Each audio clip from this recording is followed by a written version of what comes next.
Test 2. You'll hear a number of different recordings, and you'll have to answer questions on what you hear. There will be time for you to read the instructions and questions, and you will have a chance to check your work. All the recordings will be played once only. The test is in 4 sections. At the end of the test, you'll be given 10 minutes to transfer your answers to an answer sheet. Now turn to Section 1. Section 1. You will hear 2 tourists, Sally and Peter, talking in a coffee shop. First, you have some time to look at questions 1 to 5.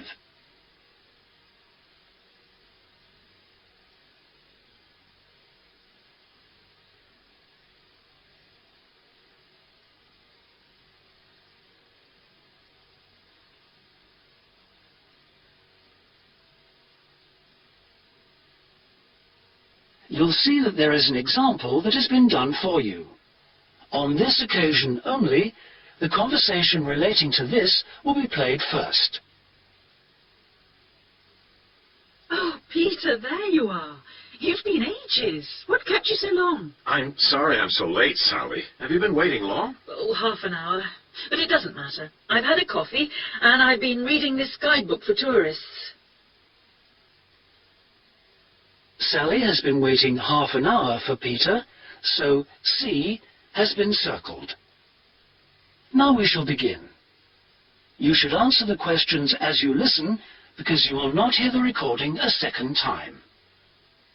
Listen carefully and answer questions 1 to 5. Oh, Peter, there you are. You've been ages. What kept you so long? I'm sorry I'm so late, Sally. Have you been waiting long? Oh, half an hour. But it doesn't matter. I've had a coffee, and I've been reading this guidebook for tourists. Sit down. You look very hot and tired. What would you like to drink? I'd love a really chilled mineral water or something. Will you have another coffee? Yes, I will. The waitress will be back in a moment. Why were you so late? Did something happen? Yes. You know, I went to the bank to cash some traveler's checks. Well, the exchange rate was looking healthy, but when I went to the teller, they told me the computer system was temporarily down, so they couldn't do any transactions. They said the problem would be fixed in a few minutes, so I waited. And then I started talking to another guy in the bank, and I forgot the time. Really? Someone you met in the bank? Does he work there? No, he was a tourist from New York. His name's Henry, and he's been here for a week, but he's moving on to Germany tomorrow. He's an architect, and he's spending 4 weeks traveling around Europe. Just like us? Yeah, just like us. He told me the names of some places where we should eat. Great food, and not too expensive, he said. Oh, and he also gave me this map of the bus system. He said he didn't need it anymore. Oh, that's useful. Oh, pity he's moving on tomorrow. Ah, here's the waitress. Let's order. Do you want anything to eat, or shall we just have a drink? Well, I'm hungry, and we've got a lot of sightseeing to do, so let's just have a snack and a drink. Sounds good to me. Before you hear the rest of the conversation, you have some time to look at questions 6 to 10.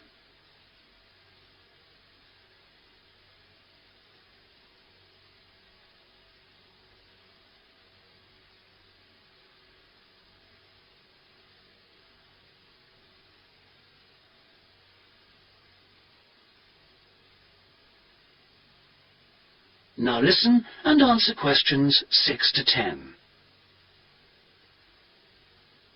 Well, let's decide what we'll see today. I guess the best place to start is the cathedral, and then the castle. What are the opening times for those two? Well, according to this guidebook, the cathedral is only open from 9:30 in the morning until midday. Oh, no, hang on. That's the Cathedral Museum. Oh. The cathedral itself is open morning and afternoon. The castle is just open from 1 to 5, so we can't go there until after lunch. I really want to spend some time in the art gallery, because they've got this wonderful painting by Rembrandt that I've always wanted to see. What else should we see? Well, the guidebook says the botanical gardens are worth spending some time in, and they're open all day from 8 to 6, so we can go there any time. I'd like to go to the markets near the river, too, but, oh, no, wait, that's only in the mornings, too. As well as today and tomorrow, we can see some other places on Monday, you know. But I don't think the markets will be open then. They only open on Thursdays, so we've missed them for this week. Maybe we should go to the cathedral today because it's Sunday tomorrow, and even though it's open every day, it might be more difficult to get in tomorrow because of the church services. That's true. But the art gallery isn't open on Sundays at all, so we'll have to go there today. The castle's open every day except Mondays, so we're okay there. And the gardens, of course, only close at night. Are all these places free, or do we have to pay to go in? What does the guidebook say? I think there's a charge for all of them, except the botanical gardens. Oh, and the markets. Of course you don't pay to go in. Okay. Well, it looks like our plan is this. We'll go to see the painting you like first, the Rembrandt, then have lunch, and go on to the castle after that, and then the cathedral. Okay. It says here that the roof of the cathedral is really beautiful. Is that right? What I really want to do at the cathedral is climb the tower. The view is supposed to be spectacular. Okay, well, that'll be more than enough for today. Then tomorrow, let's go to the botanical gardens and have a picnic. I want to sit by the river and watch the swans. This city's famous for them. That is the end of section 1. You now have half a minute to check your answers.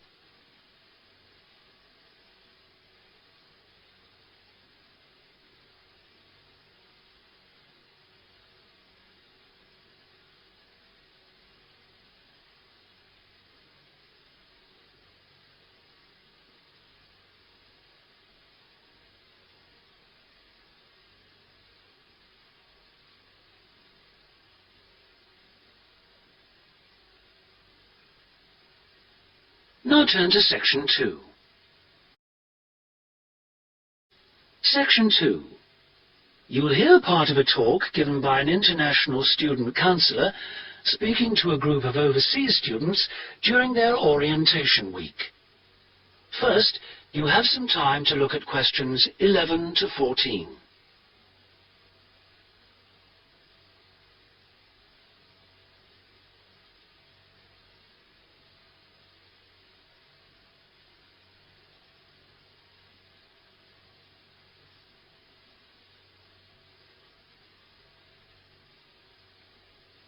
Now listen carefully and answer questions 11 to 14. So the counseling services we offer deal with any problems arising from your studies or in your life outside the university. Let's take academic counseling. If you're confused about subjects or how to combine them in your degree, then we can advise you and discuss the career you are aiming for so that you can see it all in context. We can also chase up your tutor if you're not getting proper feedback on how you are getting on in your subject. Besides help with academic problems, you may also need personal counseling. If you think you're already under stress, well, just wait till classes begin next week.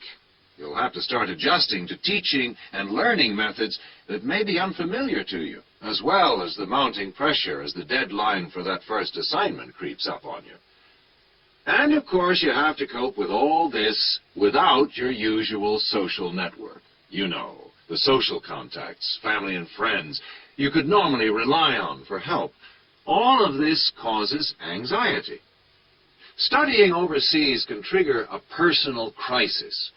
You may have left a lot of what you might call unfinished business back in your own country. Or you may have interrupted personal relationships or even sometimes have broken them off to come overseas. And so the student often feels lonely, unhappy, unmotivated, and unable to concentrate on studying. Or there may be other things bothering you. Our resident chaplain can offer you spiritual guidance if that's what you want, or we can put you in touch with community groups that can provide you with social contacts and friendship. Before you hear the rest of the talk, you have some time to look at questions 15 to 20.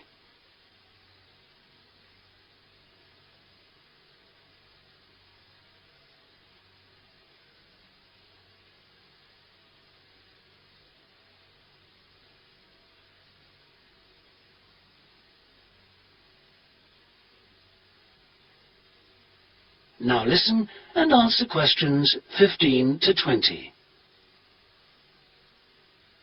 What about exam stress? It affects nearly everyone to some extent, but especially overseas students like yourselves. There may be a huge amount of family pressure on you to succeed. And if you fail a subject, or drop out of a course because it's too difficult, then your self-esteem can suffer. But it's not the end of the world if you don't pass an exam. I had to resit first-year anthropology, so I can certainly offer you a sympathetic ear. Anyway, exam failure can lead to worrying changes in the way you normally behave. You may also be off your food, or you may have dietary problems because the local food is not to your liking and upsets you, and this can affect your health and studies. Glenda Roberts is our dietitian in the health service, and we can put you on to her. And we all have money problems, don't we? But remember, full-time students can get a low-interest loan of up to $600 to buy books and for similar study-related expenses. That's right. And you can get double that amount if you can't afford an item of equipment you need for your course, a musical instrument, for example. And it doesn't stop there. When you move into a flat, starting up expenses, including furniture for it, can be covered by a loan through the welfare service. See Jill Freeman for details. Can we help you? Well, last academic year, in spite of staff cuts, we counseled 240 international students for a total of 2,600 hours counseling. And finally, we won all but just one of the 12 appeals that we launched on behalf of students. Not too bad for an understaffed service, don't you think? That's all from me. Thank you. That is the end of section 2. You now have half a minute to check your answers.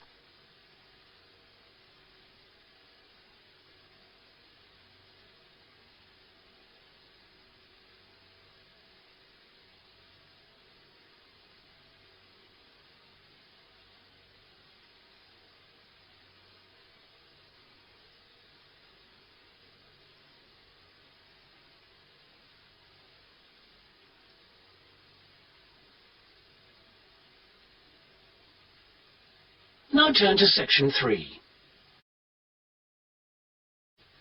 Section 3. You'll hear 3 friends discussing an assignment they're going to work on together. First, you have some time to look at questions 21 to 26.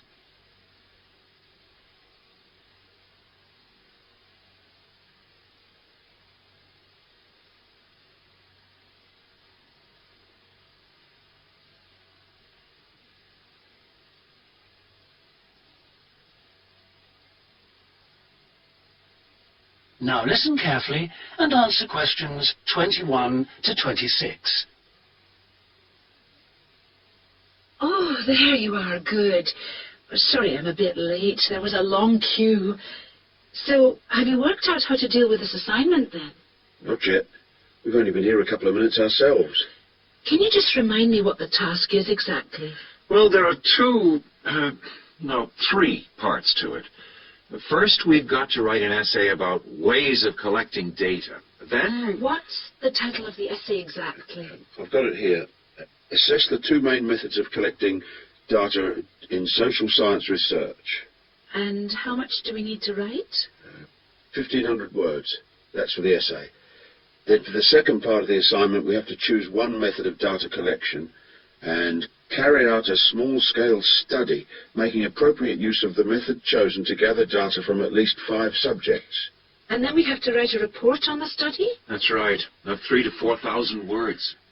Did you get as far as discussing which form of data collection we should go for? Questionnaire or interview, isn't it? Yeah, I think we should use a questionnaire. It'll be so much less time-consuming than organising interviews, I reckon. Once we've agreed on the wording of it, we only have to send it out and wait for the responses. Yes, I think it probably would be quicker. But what did that article he gave us last week say about the quality of data from questionnaires? I'm pretty sure it recommended questionnaires as a source of highly reliable data. As long as you design the questionnaire properly in the first place, the data will be fine. No, I'm sure it talked about drawbacks as well, didn't it? Something about the response rate and the problems you get if it's too low? Yeah, but we only need data from 5 subjects anyway. Oh, I suppose so. Another drawback I remember it mentioned was that questionnaire data tends not to reveal anything unexpected because it is limited to the questions fixed in advance by the researcher. Come on, Rosa, this is only a practice. It's not meant to be real research, is it? Well, not sure about that. Before you hear the rest of the conversation, you have some time to look at questions 27 to 30.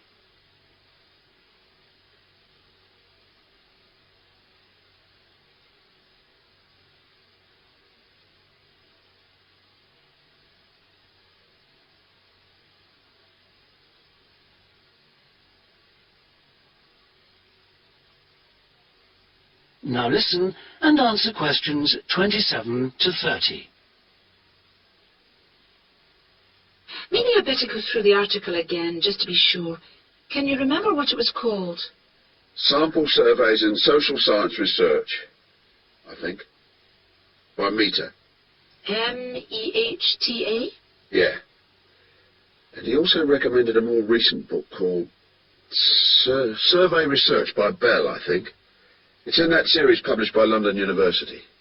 And if we try to use interviews instead, I saw a book in the departmental library that'll be helpful. It's called Interviews That Work by Wilson, published in Oxford in 1988. Right. Oh, I've got a tutorial now. Can we meet up again later this week? What about Friday morning? Suits me. 11 o'clock? Fine. Before Friday, I think we should all look through the reading list. That is the end of section 3. You now have half a minute to check your answers.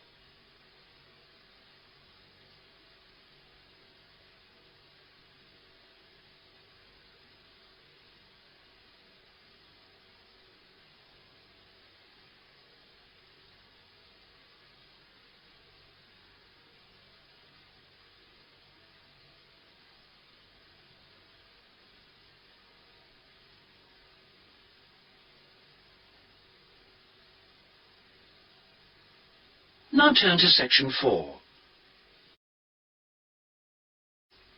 Section 4. You'll hear the beginning of one lecture in a series of lectures about crime. First, you have some time to look at questions 31 to 40.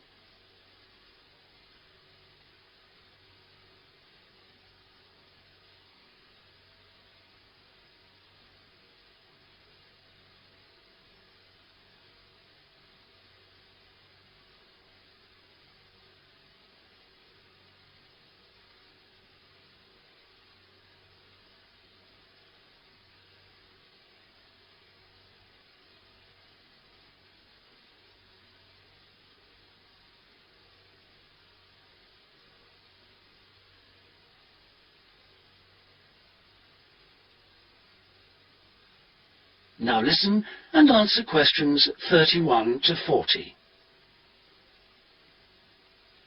So far in these lectures, we've been looking at crimes like robbery and murder, both from a historical viewpoint and also in contemporary society. And we've seen that the preoccupation in Western society with crime and with lawlessness is part of a long and continuous tradition, rather than something which is new and unique to modern society. But over the past 70 years or so, there has been a massive increase in one type of crime, which is what's known as corporate crime. Corporate crime is crime which, as the name suggests, is connected with companies, with business organizations. It includes illegal acts of either individuals or a group within the company. But what is important is that these acts are normally in accordance with the goals of the company. They're for the good of the company rather than the individual. It's been defined as, quote, crime which is committed for the corporate organization, the company, not against it, unquote. So crimes like theft by employees, things like embezzlement or fraud against one's actual employer are excluded according to this definition. The employees may be involved, but they're acting in the first place for the company. They may not even realize they're committing a crime. Or they may realize, but they feel it's excusable because it's policy. Or because otherwise they may lose their jobs. So here really we're talking about the links between power and crime. Now this is one area that much less is generally known about than conventional or traditional crime. It has been relatively ignored by the mass media. For example, it tends to be underreported in comparison with conventional crime in news broadcasts, and in crime serials and films and so on. They very rarely deal with corporate crime. And it also tends to be ignored in academic circles. There's been far more research on conventional crime, and far more data is available. There are several reasons for this lack of interest in corporate crime compared with other types of crime. It's often very complex, whereas with conventional crime, it's usually possible to follow what's going on without specialist knowledge. As well as this, whereas conventional crime usually has a lot of human interest, corporate crime often has much less. The third reason, and possibly the most significant one, is that very often the victims are unaware. They think their misfortune is an accident, or that it's the fault of no one in particular. They're unaware that they've been victims of a crime. So when we look at the effects of corporate crime, we may find it's very difficult to assess the costs. But these costs can be very considerable in both their economic and social aspects.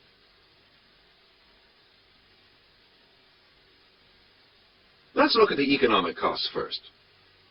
For example, if a company is producing fruit juice, and it dilutes its product so that it's just a little below the concentration it should be, many millions of people may be paying a small amount extra for their carton of orange juice. Now, small amounts like this may seem insignificant for individual customers, too small to worry about. But for the company, this deception might result in massive illegal profit. However, all studies of corporate crime agree that the individuals are in fact deprived of far more money by such crime than they are by conventional crime like robbery and theft. In addition to this, we have to consider the social costs of corporate crime. And these are again very difficult to assess, but they are considerable. They're important because they can undermine the faith of the public in the business world. And also, more importantly, because the main group of people they affect are in fact not the richer sections of society, but the poorer. So here, companies are robbing the poor to benefit the rich. There are two more points to do with corporate crime that I'd like to illustrate with reference to a specific event which occurred several years ago. This was an explosion of a large oil tanker, which caused the loss of more than 50 lives of the crew. It was an explosion which never should have happened, and a subsequent inquiry laid the blame not on anyone who had actually been on the tanker at the time, but on the owners of the tanker. They had deliberately decided not to carry out necessary repair work on the tanker as it was due to be sold. And it was this lack of repair work which was directly responsible for the explosion. Now this illustrates 2 points to do with corporate crime.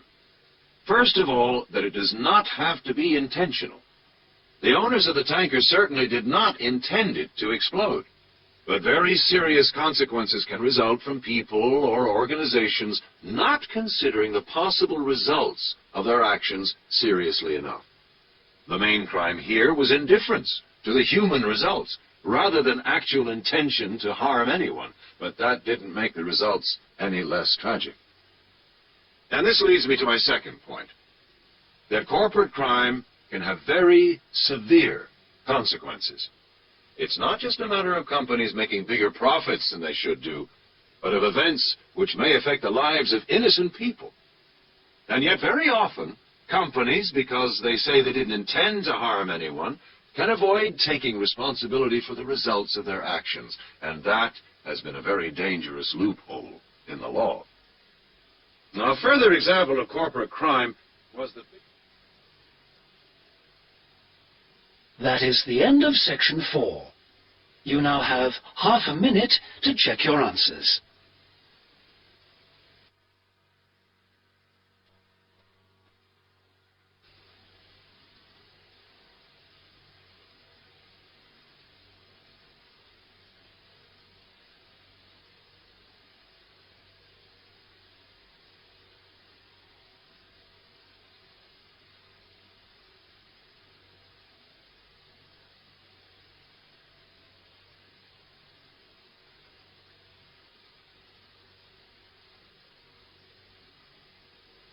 That is the end of the listening test.